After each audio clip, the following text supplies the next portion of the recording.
सास बहू का रिश्ता। निधि और उसकी सास के बीच हमेशा किसी न किसी बात पर अनबन छिड़ी ही रहती है, जिसके चलते दोनों कभी एक दूसरे को समझने और प्यार करने की कोशिश तक नहीं करती। अरे मेरे तो भाग ही फुट गए जो ऐसी बहू मिली। हाय, मेरी तो जिंदगी बर्बाद हो गई। भगवान, या तो अच्छी सास दे देता या फिर गूंगी। इन्हें मेरे सिर बिठाकर कौन से जन्म का बदला ले रहे हैं भगवान। क्या बोली? वही जो आपने सुना। इतनी बड़ी हो गई कि सास से जुबान लड़ाती है। अरे यही सीख कर आई है क्या मायके से? अरे नहीं नहीं, उसके लिए तो ससुराल ही काफी है। मेरी सास ने मुझे बहुत अच्छे से जुबान लड़ाना सिखाया है। हाँ। सास बहू की तीखी नोक झोंक चल ही रही होती है कि दीपू वहां आ जाता है। रिश्ता करते हुए पति पत्नी की जगह सास बहू की कुंडली मिलानी चाहिए, क्योंकि अगर सास बहू का रिश्ता अच्छा नहीं तो उनका पता नहीं, पर पति की जिंदगी तो पक्का झंड है। मुझे अपने सामने कोई झगड़ा नहीं चाहिए। बस करो दोनों। दोनों शांत होकर अपने अपने काम में बिजी हो जाती हैं। दीपू ऑफिस चला जाता है, जिसके थोड़ी ही देर में दीपू की बहन कल्पना का फोन आता है।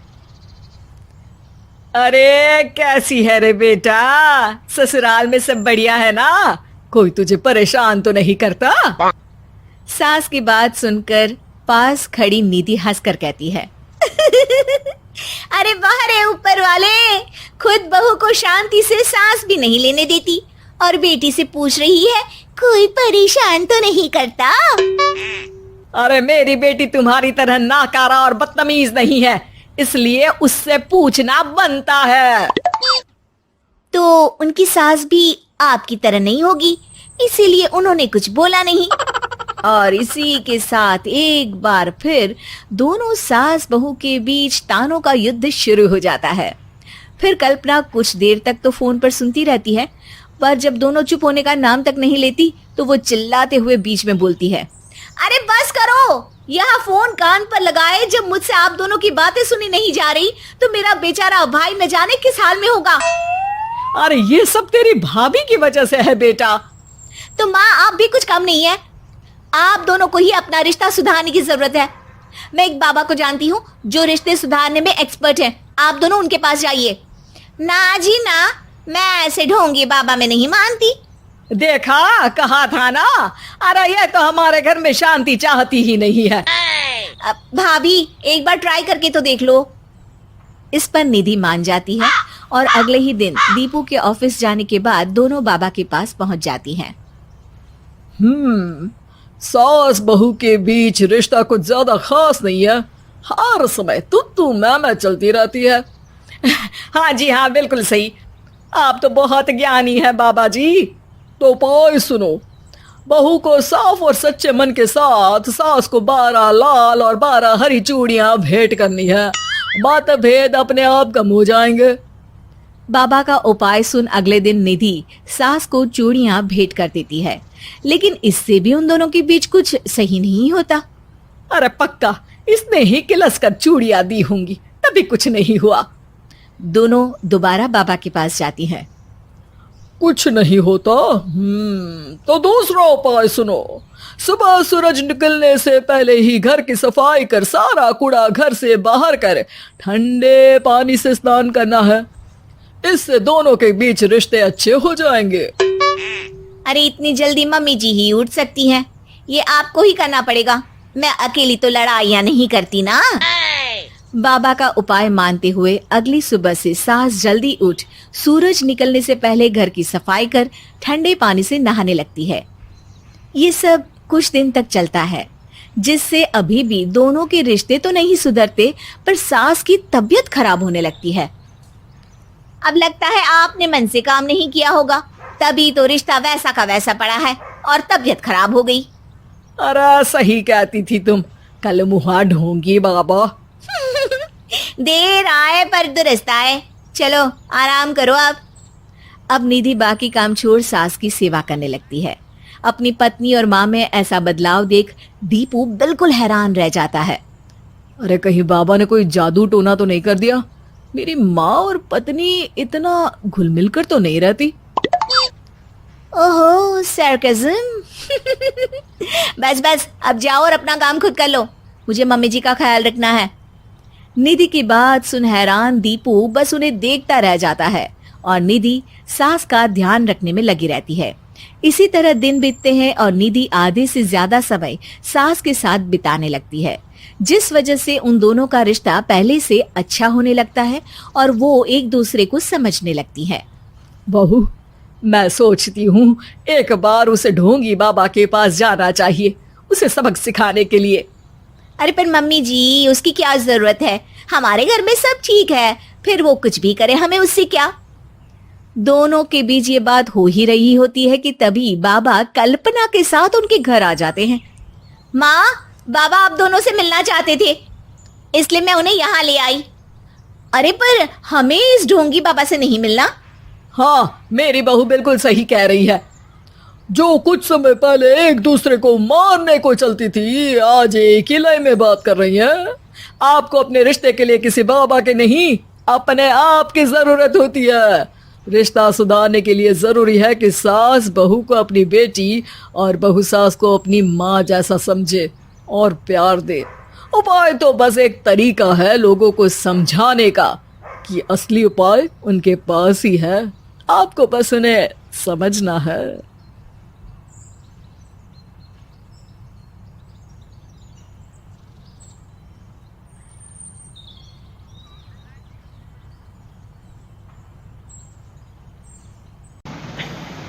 याईर, एक आराधनालय का अगुआ, यीशु के पांव में गिर पड़ा। मेरी छोटी सी बेटी मर रही है, वो रोया। अगर तुम उस पर अपना हाथ रखो, मैं जानता हूँ कि वो चंगी हो जाएगी।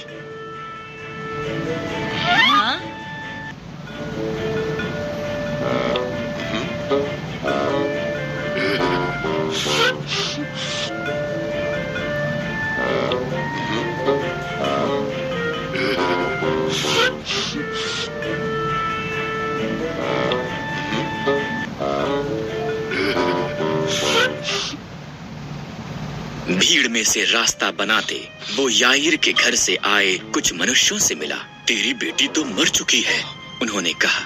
मत डर, यीशु ने कहा, विश्वास कर तो तेरी लड़की चंगी हो जाएगी।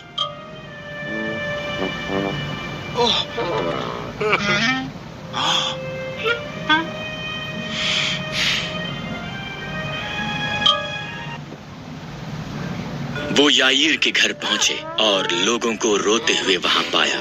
तुम क्यों रो रहे हो? यीशु ने पूछा। लड़की मरी नहीं है, वो केवल सो रही है। लोग उस पर हंसने लगे।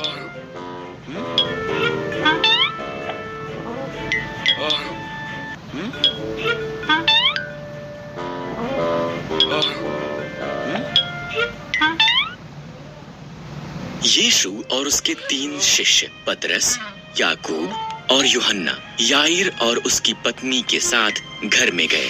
छोटी लड़की वहां पर लेटी हुई थी, ठीक वैसा ही जैसा प्रत्येक ने कहा था।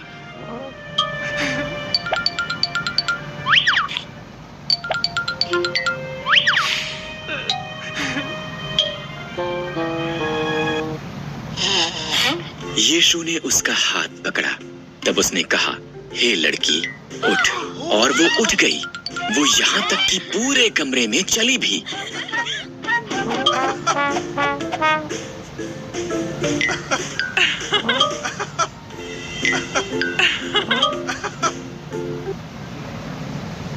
याईर और उसकी पत्नी अचंभित हुए।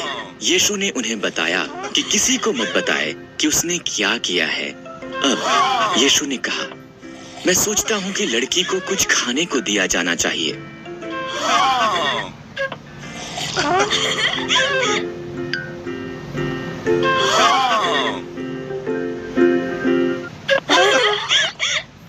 आलय का अगुआ यीशु के पांव में गिर पड़ा। मेरी छोटी सी बेटी मर रही है, वो रोया। अगर तुम उस पर अपना हाथ रखो, मैं जानता हूँ कि वो चंगी हो जाएगी।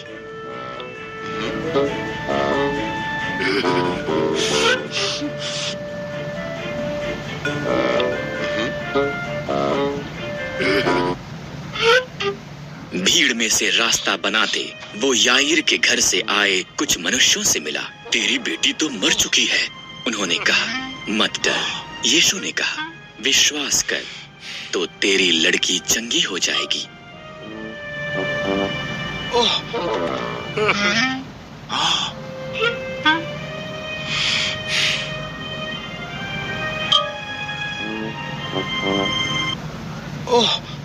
वो याईर के घर पहुंचे और लोगों को रोते हुए वहां पाया। तुम क्यों रो रहे हो? यीशु ने पूछा। लड़की मरी नहीं है, वो केवल सो रही है। लोग उस पर हंसने लगे।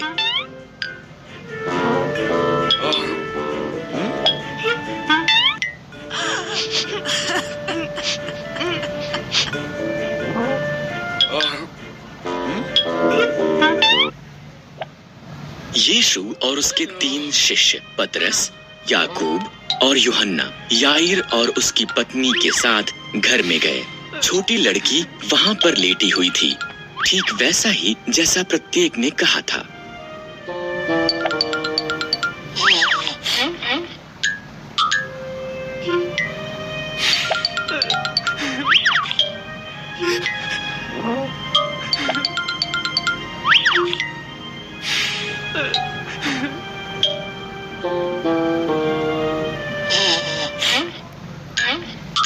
यीशु ने उसका हाथ पकड़ा। तब उसने कहा, हे लड़की, उठ। और वो उठ गई। वो यहाँ तक कि पूरे कमरे में चली भी।